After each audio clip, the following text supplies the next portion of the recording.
for a lot of different things in business, because if you're going to go into any kind of entrepreneurialism, does anybody here have any hopes of starting their own business? I know Dave Kai, if you guys don't know him, this kid has been on the move since about the same time that we have, because he was, let's see, it was Ann Arbor 2.5, 3 years ago we met, at some kind of marketing pitch thing, I don't remember, and he's been working on his own passion project.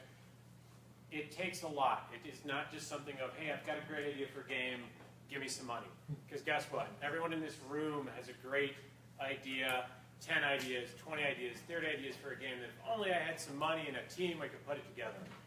Well, it goes way deeper than that. It took me 4 years to raise the money, but I did end up raising about $1.5 million.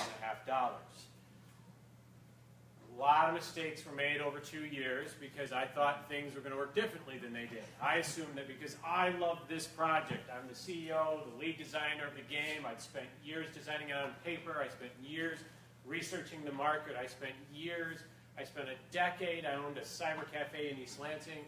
Everybody here knows what a cyber cafe is, I should hope. Pay some money, they let you play on their computers. I had 650,000 hours of game time, where I had all the data showing how old they were, boy, girl, age, where they were from, what demographics they fit into, and I thought, holy cow, I can make a game based off of this information, because we already know what they played and for how long. After having talked to them for so long, I knew what they hated about games and what they loved about games, and I thought, holy crap, I'm going to make this game that's only the stuff that people really love, and we're going to get rid of that crap that nobody really liked. Whoa, that didn't work out that way at all. However, the end result is I did get very lucky, but it was through a lot of diligence. You have to pitch, and you have to pitch, and you have to pitch. You have to be turned down 10, 20, 100, 1,000 times. A big problem that this state has is that the investment money in this state is geared towards startups that are in areas that investors worked in when they were coming up through the ranks. And with the exception of Stardock and maybe Pixo Factor, there aren't really a lot of other studios grooming people, gaining money, so that way we can have this next generation of investors that go, hey, I was in video games, I get it, I'm going to invest in it. I got very lucky because I pitched and I pitched and I pitched and I pitched and I pitched and I was turned down and I was turned down and I was turned down, and originally I ended up getting about 600,000, which then turned into 800,000, which then turned into about $1.5 million, because we kept seeing these opportunities that we wanted to take, and we kept getting these developers that had worked on very big projects before. Our lead character developer was named Kevin Manning. Does anyone here know of, heard of? He was out in AAA for 15 years, made some small projects you might have heard of. Let's see, he was working on CGI for a tiny television series called The Walking Dead. When we picked him up, has anybody ever heard or seen that show? No? All right, very good. Has anybody heard of Fallout, any of that series? Well, he was doing all the character art for Fallout 3, for Vegas, and one day he just calls us, actually I think it was, he emailed over to someone that was working on the project and said, hey, can I help you guys? And I'm big Mr. Important, there landed 600,000. I was like, I don't know you. What have you done? And he sends over this demo reel of all this stuff that everyone has heard of, and he's worked on all of it for the last however many years. And I was like, oh my God, you're expensive, aren't you? And he says, you know what can you afford? And we work something out. So I got very lucky in raising the money. I got very lucky in hiring top-tier talent.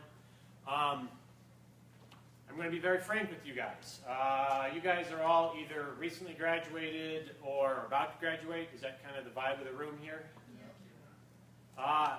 Practice more than you do right now. Because after I opened up the studio in Michigan, it was very difficult to get talent.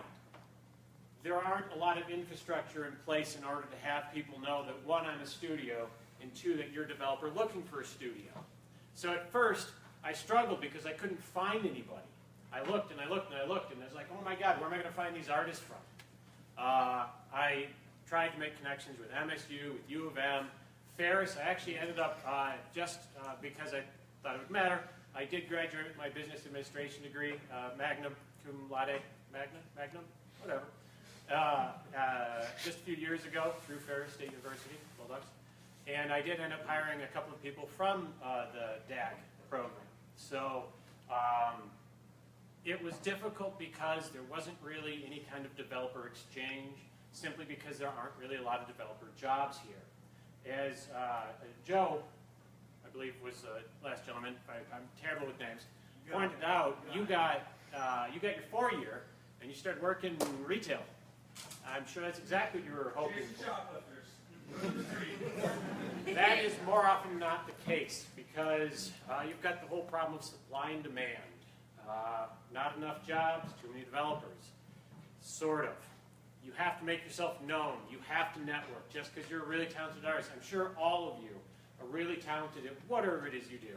Engineering, art, maybe a mix of both. Are you a technical artist?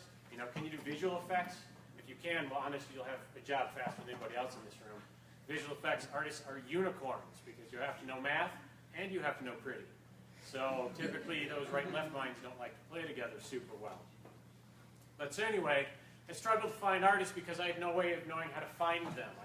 I searched through LinkedIn, but typing in 3D artists didn't really come up with much.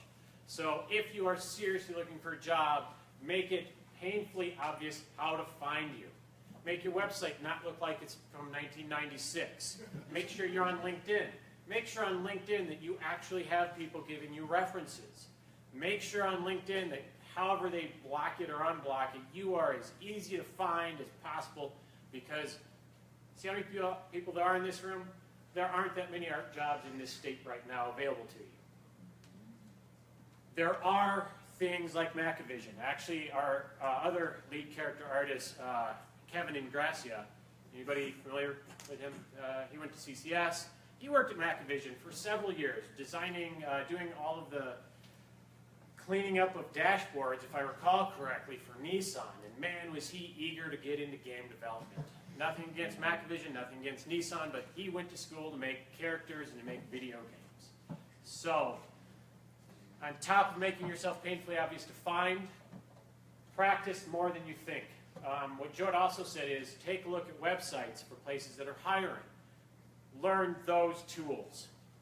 3ds Max, I couldn't care if you were the best 3ds Max person on the planet. We did not use it. You were not going to use it at my studio. Blender, great. More power to you, but you know what? Go ahead and learn Maya instead, because that's going to get you the jobs. Because Blender doesn't export rigs in the same way as Maya does, which means your technical artists and your riggers and your weight mappers are not going to be working well together. We went through so many challenges in growth because I had a business originally. I thought, oh, this will be so easy. This is hiring people that are passionate and visionaries that are going to love their job and they're going to get paid for it. Hoorah, games. But you know what? They're employees, just like employees at Target and JCPenney and wherever. They came in to get a paycheck, to pay their rent, to pay for their car insurance, to buy their food. And that was a big mistake I made, was thinking that everybody was going to share my vision of what the game was. At the end of the day, they were looking for a job because they didn't want to be working retail necessarily. The people that we ended up hiring, and we ended up cycling through almost 30% of our staff in the first 4, 6 months, excuse me, something like that. All of them emailed me saying, I am the best pretty maker on the planet, check out my stuff. And I didn't know how many tries and polys and texture, bit, bump mapping, resolution, file, trigonometries that I was supposed to have in the art. You guys couldn't guess I'm not an artist. But after a couple of months, I did know what I was supposed to be looking for. And we did have to cycle through. Pilot count gives you that 4-week, 30-day challenge. That's great. However, that's not really production development. Manning was able to turn my team, who were taking 5 or 6 weeks to make a finished character, down into 3 to 5 days. And as somebody that's paying salaries, knowing that I can get 3 to 4 times as much product completed, especially when we have a finite amount of time, a finite amount of budget, a finite deadline, which I've managed to fudge just through miracles and whatnot, it felt really good knowing that they were producing as quickly as they could. There will always be more polish. I have learned through you artists that there is no done. There is good enough. And you have to, as an artist, accept that. Because one of the most frustrating things for me, as someone paying the bills, was, why isn't this done yet? This looks great to me. Oh, no, I just need another day of polish. I need another day of polish. No, you're done. Get going. Come on. Get the next one out. We don't have enough time. We've got 30 heroes. We've got 25 NPCs that we need done. We've got 15 different levels that we need to have environment and props done on. Get it done. Hearing him say 12 hours kind of made me laugh. I don't remember the last day I wasn't working a 16-hour day. That's not true. I have a daughter. I spend days off with her sometimes. But, savage, yeah. It is tiresome. It is bone weary. It is frustrating, and you will struggle as both a design or an artist because you have to watch somebody else manipulate what your dream is to try and figure out what the vision inside your gray matter is and turn it into something you can see. At the end of the day, I did get lucky. I have a lot of very talented artists. Several of my staff actually did come from AAA that had worked on some of the Halo titles, that had worked on, again, like I said, Fallout, that had worked on Uncharted 4. We'd had a lot of success in attracting people. I'd like to think that's because I'm very charming and charismatic. Oh, man, the crickets just came out for that one pretty hardcore. But at the end of the day, you know, everybody is trying their best. So learn the tools for the job that you want. If you want to work at Blizzard, do exactly like he said. Go to Blizzard's career page, see what tools that they use, see what they're hiring for, and if you can't make it look exactly like Blizzard's art, you will never have a chance working there because they can hire somebody else that does. So don't delude yourself into thinking, I'm the best, whatever. They're just going to hire me. I don't have to practice. You do have to practice. Every day was practice. Every single day. On top of that, get out of the mindset that every day is practice. Now, this will sound a little like I'm going back on what I just said. But get into the habit of understanding that once you get into a career, it is no longer practice. If you're told you have this character that needs to be done in 3 days, you have 3 days to do it. One of the things I'm never going to do again is make the mistake of keep giving people more time, because if I have to pay them, then they have to produce. So do your art at home, do your passion project at home, practice at home, but when you get on that job, get the product done, or they will fire you and get somebody else. That sounds a little harsh, but I am honestly probably the nicest game CEO you're going to meet, because of the other ones that I've talked to, they are worn out with time of, oh, just a little bit more, because it's cash. It's all about cash. How many here, probably, I know David has, how many here had even heard of the game Tuebor prior to me coming out here today? Got it. Oh, wow, congratulations, Emily. Emily is our marketing manager. She's doing community outreach. I got very lucky. I was able to hire somebody to actually market the product. Marketing is a bear. Oof. Do I really have 4 minutes? What's it, 8:10 right now? 8:11. Yeah, 20 minutes. Oh, all right, good. You're going to make something that you think is wonderful, and everybody's going to want to play it just when they see it. And they will when they see it, but they're not going to see it.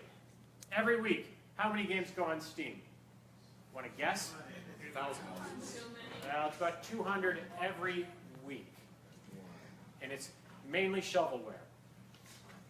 How quickly can I get it? How quickly can I get it out? How many 99-cent purchases can I get for the $500 I paid people to make it? And that is a big problem. That's why Steam did away with Greenlight. Not only was nobody going through Greenlight anymore, the ones that were just garbage.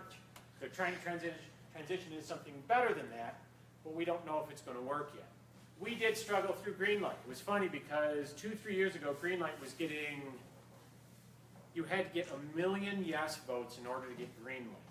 When we went through it, we got about 1,500 yes votes and got Greenlight. And the problem was people stopped believing in it. The other challenge you're going to run into is reviewers will not review you in early access. Distributors will not distribute you or promote you in early access. This is a very real challenge because we actually did what we thought people wanted. We put ourselves in early access so that way we could grow the game according to what people liked or didn't like about it. So we could actually take the time to polish. And the end result ended up being, and this will surprise all of you, a whole bunch of trolls came on and just screamed about how crap it was.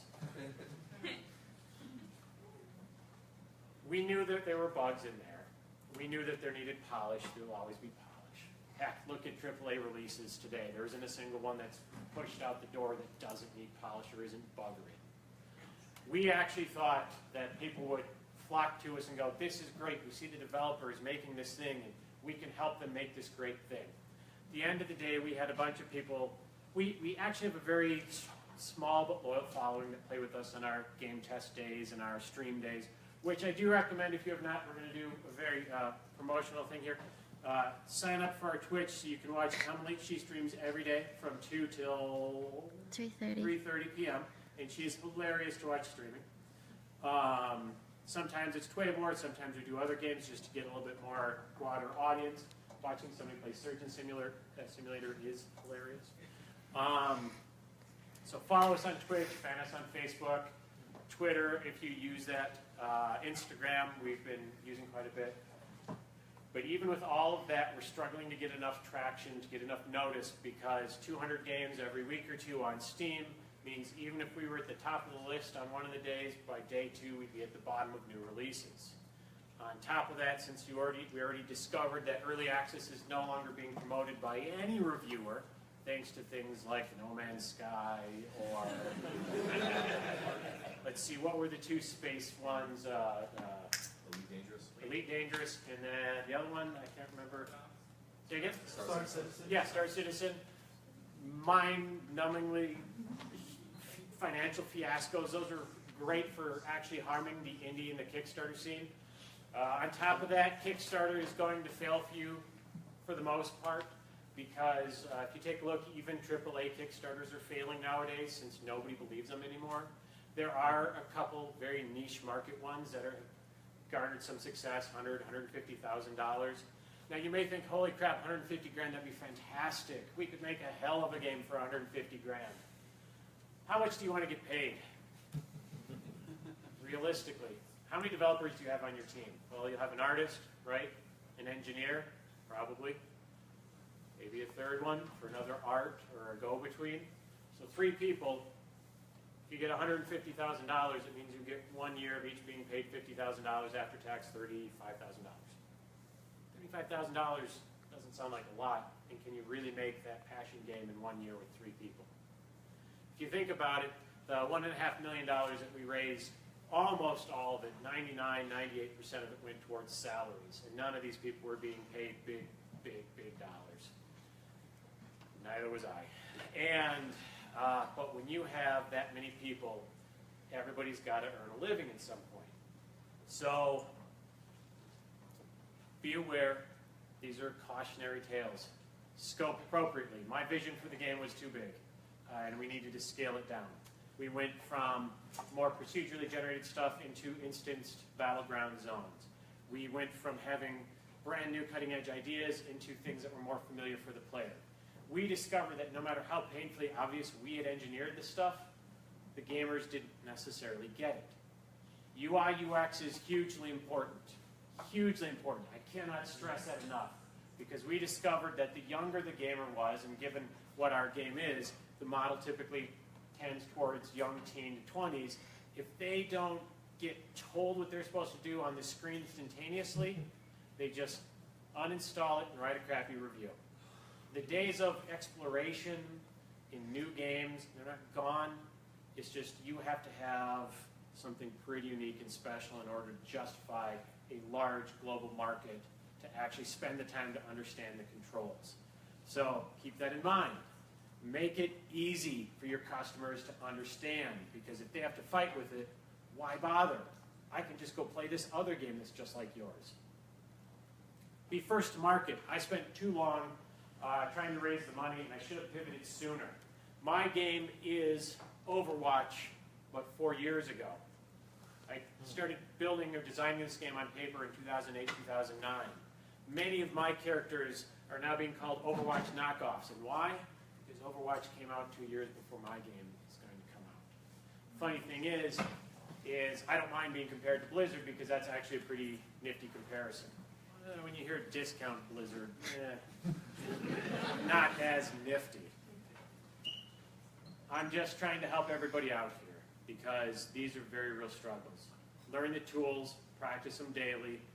Don't send over your college resume because the other people applying are sending over their professional stuff. Keep looking, make it easy to find. I'm going to spend just a few minutes showing what our game is so you can get more of an idea.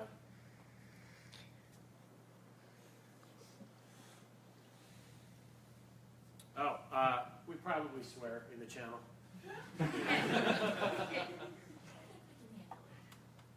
Oh, thanks, Rich. I didn't log in, so. Yeah, I mean, this is, we did like 3 days video capture and photo reel. We spent a lot of time on this. What happens when you lose the game or win the game? Yeah, so Consequences. Real consequences. we, technically yes, we actually are globally scanning from Amazon's web service for our servers, but that's not quite the same thing. So Tuebor, anyone here knows the name of where it comes from other than Dave Kai? Stick flag? Ah, I've seen you before, haven't I? No. You I sure? saw it on flag the other day. All right. Tuebor is actually on the seal of the state of Michigan. It means I will defend. Now, the name of the game is Tuebor, I will defend, which is kind of like saying pin number. Pin is number. Nobody knows what the word Tuebor means because nobody speaks Latin these days. Oh, this is bumming me out here, Twitch. Wait, oh, was that just us, Emily? Oh. So Tuebor is a third-person action game. It blends elements from MMOs, RPGs, a little bit of FPS because you can actually switch the camera. Sure. You can actually switch the camera into a first-person shooter mode. No. Internet's here, I'm going to assume aren't like the fastest on the planet. That's all right. It's good enough. So you select a hero. We actually had 60 designed. We had time for 30-ish. You get to pick then a game mode between Skullball, which is like Rocket League with legs, Team Deathmatch, which we've rebranded as Team Annihilation because we got to give it our own brand spin. We've got a Death and Glory mode, which actually has been very popular. It is like COD Zombies, or if anybody remembers, Dawn of War 2 had their Last Stand game mode. So every 5 waves, or every 6 waves, there's a boss, and every wave gets harder and harder and harder. That one is a co-op. Team Deathmatch, Skullball, Death and Glory. Tell me that, Emily. I wasn't listening. What You is were it? not. What are our game modes? I'm trying to think of it in my head. Oh, Capture the Flag, which we call Capture the Core, because there's a power core you have to run with. And we actually have audio for this too, so you can hear Emily's script. No. Yes? Oh, I think I got Twitch muted too. And it's on the site. Yes. That's what I'm talking about. So, we wanted to make a game, because knowing MMOs are outrageously expensive. Oh, and there's a gun sound we found, always polished, that doesn't get muted when the rest of the sounds are muted. So that's going to be fixed in the next patch. So we wanted to make a game that anybody could jump into and play any role or class. That's so we borrowed League of Legends Hero Selector, which is an Overwatch borrowed from there. Actually, that's going to probably get good. From there, MMOs are outrageously expensive to make. I have read World of Warcraft, every zone. If you guys played World of Warcraft, heard of, so you level 1 through 10, whatever, 1 through 5, 10 through 15 in a zone. Each zone was roughly $3 to $4 million to make between storyboarding, concept arts, writing, voice acting, animation, modeling, you name it. And I knew I could not raise that kind of money right out of the gate. But I wanted to give a similar experience to where you could pick and choose what you wanted. The other thing we'd learned from MMOs and owning the Cyber Cafe was that people really love to do something for a little while and then really love to do something else for a little while. And so instead of doing a big open world, which honestly aren't that hard to create these days, as long as you got some time, we went with instanced. So pick a hero, pick a game mode. Capture the Flag, Team Deathmatch, Death and Glory, Skullball. Skullball was an accident. All of my development team loved playing Rocket League, and we were kind of burning out on some of the levels we were making. And so somebody said, let's do an esport. And after a little bit of talk, we thought this would fit nicely in. And honestly, it does. It actually worked out pretty well. And it's been a lot of goofy fun to play. One of the things that was kind of neat was not having the ball be round. The horns are physics objects, so it can take really weird bounces, which cause some really high tension scenarios when people have a bad bounce. Let's see if we can go. I think you jumped into a different game mode. Nope, not today. Oh, you just did Skullball the whole day? Oh, I thought you and AI played. Oh, and Lava Flow, yeah, towards the end. Now flow towards the end. So we've got 5 or 6 Skullball maps, 3 or 4 Team Deathmatch maps, 3 or 4 Capture the Flag maps, 1 Death and Glory wave map, and so we've got a couple more coming out of the chute. But the thing was, again, going back to vision, if I had known at the start of this what I know now, I would have scaled it back and released something a little smaller, a little sooner, build an audience before we put so much money into it. Right now, we are in the end stages of polish, as we've been, although it's not necessarily all in this one, we've been overhauling a lot of our UI UX elements just based off of feedback from a lot of players. So health bars and how you can tell which team you were on.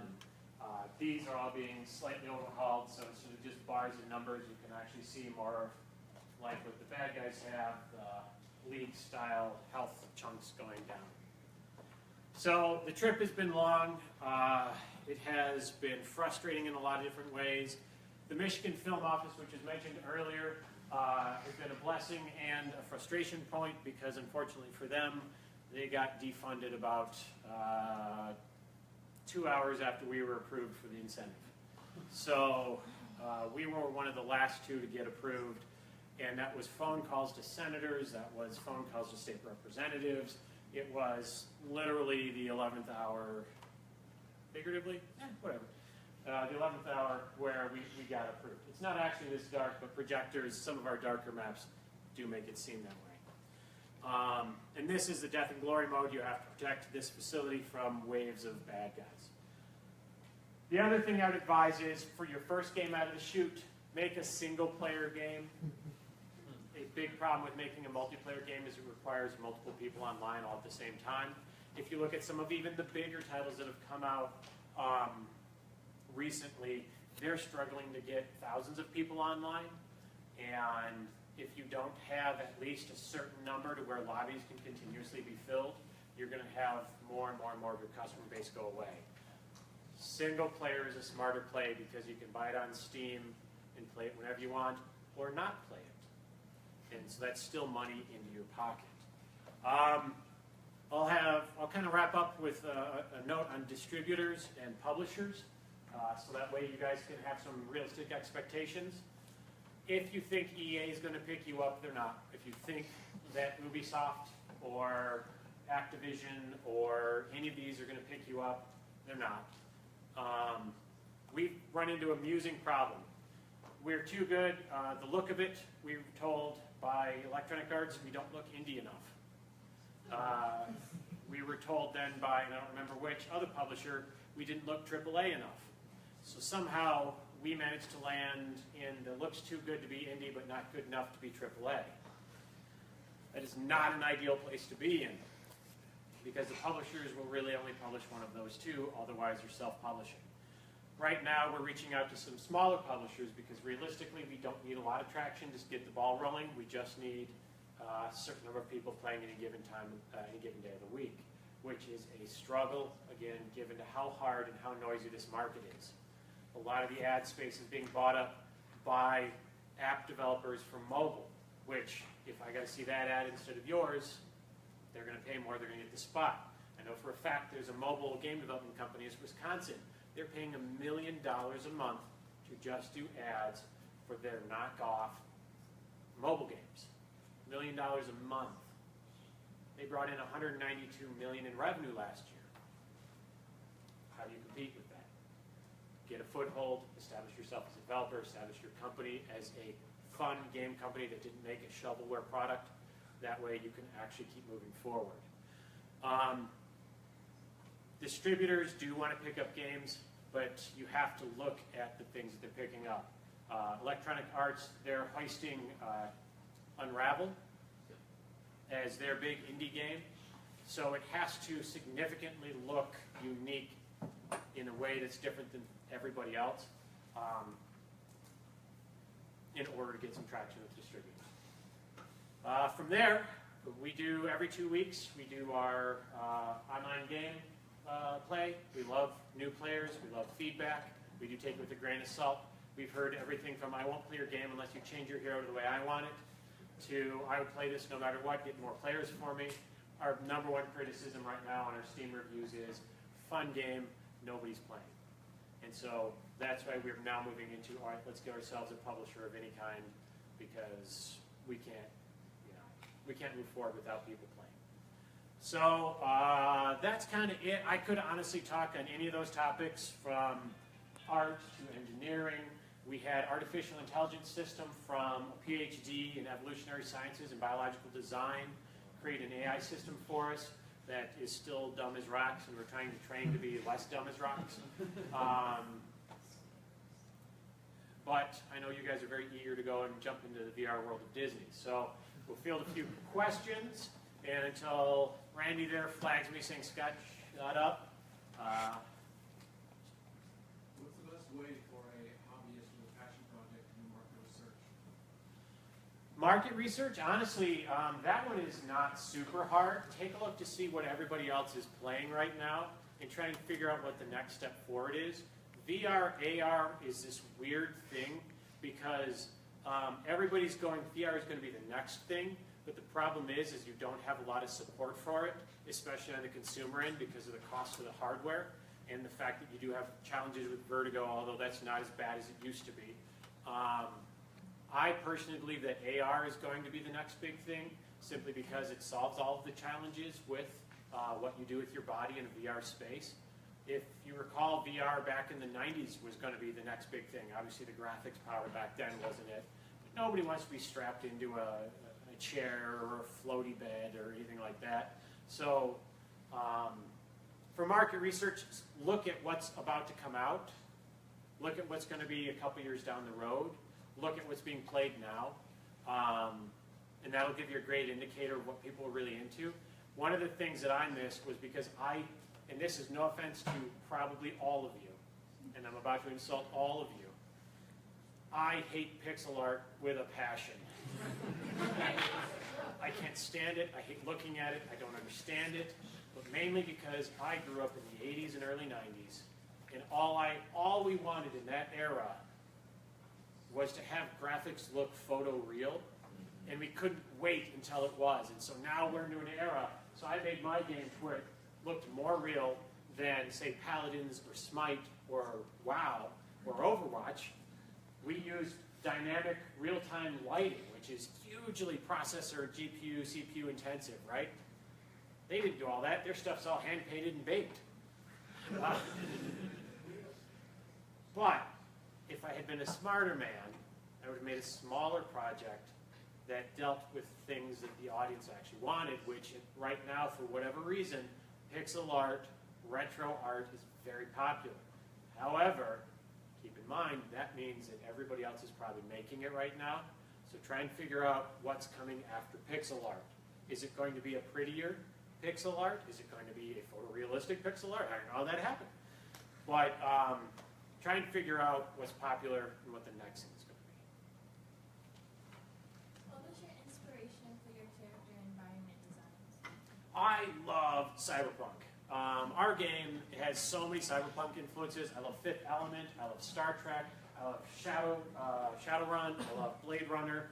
I love all that stuff. And I wanted, and Warhammer. Oh my God, Warhammer 40K is the best thing that has ever been created, bar none, hands down. If you play anything other than that, you're stupid. So I took what I loved and put that into paper as the design. So the character seeing Terror, T-A-R-R-O-R, truly automated remote rocket ordnance robot, has a human brain on the inside, and there's a whole backstory of how all these soldiers' brains were harvested after they were killed and put into robots, and then the robots all went insane because they weren't alive anymore, and then this one is one of the only ones that managed to not go insane. And then we've got other characters that have mutated wings that are growing onto them, and other ones that have 4 sets of limbs, and spiky hair, and different neon glowy stuff everywhere. And so I just took what I really loved, and as the lead game designer, That's what I had the concept artists make, and then that's what the 3D modelers make and the artists make. Mad Max, the original, I do enjoy the new Mad Max as well, although I feel it wasn't as good as the original. But, so if you're the game designer, and this, honestly, I'm really glad you asked that. I can't stress this enough. I also made the mistake of allowing, although you do want feedback from your development team, that's what helps you make a better product. Don't let that pivot away from what the vision of the game is. Because most of my design team being in their early 20s, or not design, but our team being in their early 20s, they had a completely different vision of what they wanted to see than I did, and I didn't catch on to it until a little too late. We did pivot back to fix it, but they were trying to turn it into something else. And so just keep in mind, if you're the lead game designer or the lead artist, you know, if you're the AD, make sure the rest of your development team stays on vision with you, or else you're gonna, it'll just be a bad product because it'll be so many different things that don't look like they fit together. So, excellent question. Two questions. What engine are you based on, and what's the tolerance in the studio? Unreal 4, this is 4.11.2. We've been waiting to go to 4.15 just because we didn't want to change engine versions so close to launch, simply because bug hunts, there will always be bug hunts. And development mix, I didn't have enough engineers, I had too many artists. I know that sounds kind of painful, but I ended up running out of things for the artists to do months before I ran out of things for the engineering team to do. We ended up having something like 25 artists on team, somewhere in the realm of about 6 engineers, and then a couple of database people, marketing team, concept artists, other marketing artists, because we've got a full set of comic books to tell the story of the game, which you can find on our website. Emily's posting them on our Instagram. So it was, I would say, 2/3 to maybe 3/4 artists. I saw another hand somewhere roaming around. We'll go front, and then we'll head back. Yeah, so this is just a computer game right now, right, Steam?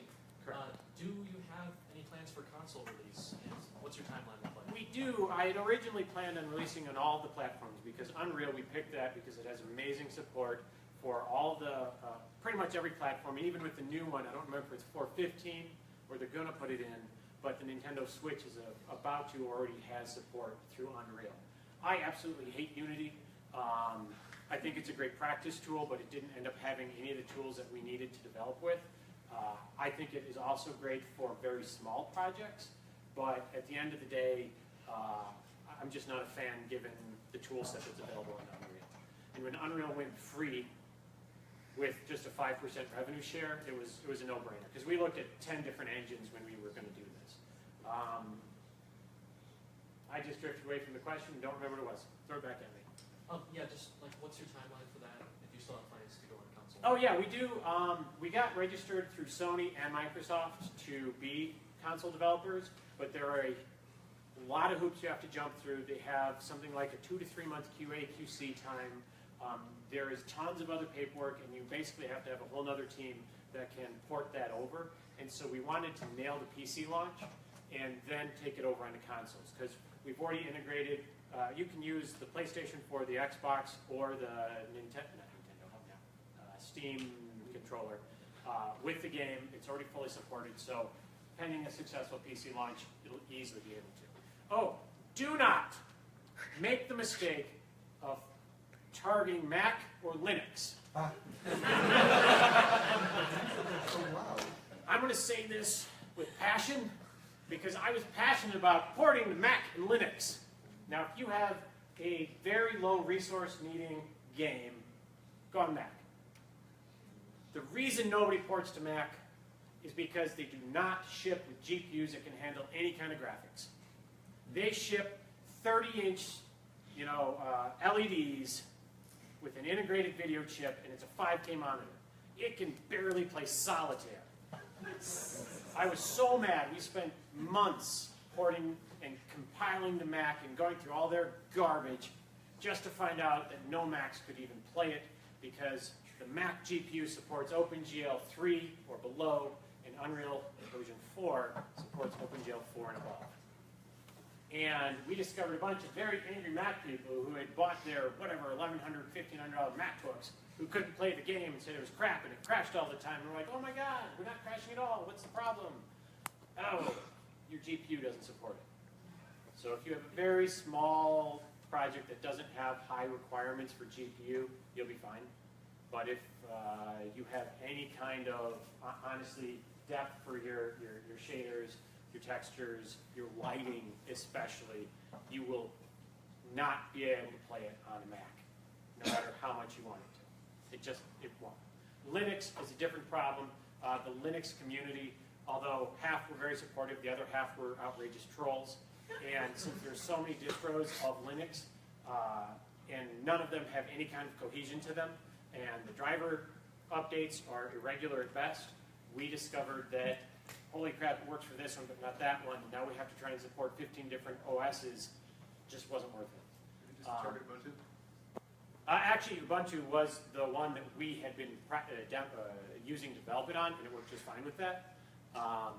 But after the outrageous number of complaints from the non-Ubuntu, we just were like, all right, we got to nail the PC. After that, we can then see what we need to do to go to the different platform. I'll be back. So clarity on the concept of predicting trends. I think it's easier said than done. At least I'm just trying to wrap my head around it. So something like that, would that just be like looking at up and coming games, seeing what's generating buzz and interest? What is predicting trends? How would you go about that? Well, it depends on what you want to accomplish. If you want to do a cash grab, see what's coming out in the next 12, 24 months, and make a knockoff of it. If you want to do more of a passion project or a serious development, see what's trending now and what can you do to improve it. Look at League of Legends. League of Legends came out and it was just a vastly superior Dota. Heroes of New Earth came out a year before League of Legends did. But Heroes of New Earth was nothing more than a clone of Dota with prettier things in it, better physics, better, excuse me, whatever. League is now the most played game globally. They did, what was it last year? I don't think I looked at 2016's numbers, but now 2015 they did $1.25 billion in revenue for a game that's free to play. No one ever has to pay a penny to play that game, and they did over $1 billion. What they did is they saw the trend and they made it better. So if you look at a game now, horror is really big right now. VR is really big right now. AR is possibly up and coming. If you're really going to be a visionary, how can you make an AR horror game? That wouldn't be a bad place to live because it hasn't been done and it's using emergent technology. Otherwise, you're right. It's very difficult. It's not any easier than predicting how the stock market's going to go or the lottery's going to go. You have to make a good guess, an educated guess, to not make something that was really popular 5 years ago, because it's probably not going to be popular now. You're going to be called a knockoff. You're going to be called a discount whatever. So if you're going to try and predict, the first step is it something you want to make? Does it make you happy to make it? Is it exciting to make? Is it something you think other people are going to want? If that's the answer is yes, then make it. Otherwise, if you're just looking for cash, make a knockoff. So I probably shouldn't make VR. There are so many Flappy Bird knockoffs right now. I'm not sure. I mean, go for it. What I would say is make a very rough prototype. And if you can nail the execution of the prototype, then make the full thing. I mean, look at Super Hot. Holy crap. They just had a super rough prototype on Kickstarter that brought in several 100,000, if not, I don't remember what it capped at, maybe a million. And all that was basically using in-engine tools to prototype time dilation. Oh, that stuff has been existing technology for forever, but they put a new spin on it, and they showed it off to people, and people were like, hell yeah, let's make this. So if you're into VR Flappy Bird, rough prototype it, get it out there, get some feedback. If everybody's throwing up endlessly, make it for college students as a bar game. So, take a shot, VR Flappy Bird, oh my god. Do I got any time left? No. I've got one more question. We got one more question, so over on this side here. Can you just show us what genre does it fall under? We call it a third-person action RPG. Technically, there's no, I mean, the character you're picking has a specific role that they play, but unfortunately it blurs the lines of what people expect an RPG is, which is go out, collect stuff, do quests, level up, put talents in, etc. and so forth. The game does have a leveling system in it for the character, but it has not been as well received as we had liked in that, because for whatever reason we can't get people to actually understand how they level the character. So we've been trying to make it simpler through the UI on going, okay, I get it, this is where I do the progression for it. So third person action RPG, MMO, FPS. So all that bollocks, and we'll be hanging out there. If you have more questions, let us know. Otherwise, Emily answers all of the emails, so I suggest everyone sends her one. So that way she can have lots to do during the day. I have Scott send me over the details of the next, I guess, PlayStation or whatever, and Twitch or whatever details, and then we'll post it on our Facebook page, which all of you should join if you're not a part of that, so you can get that kind of information.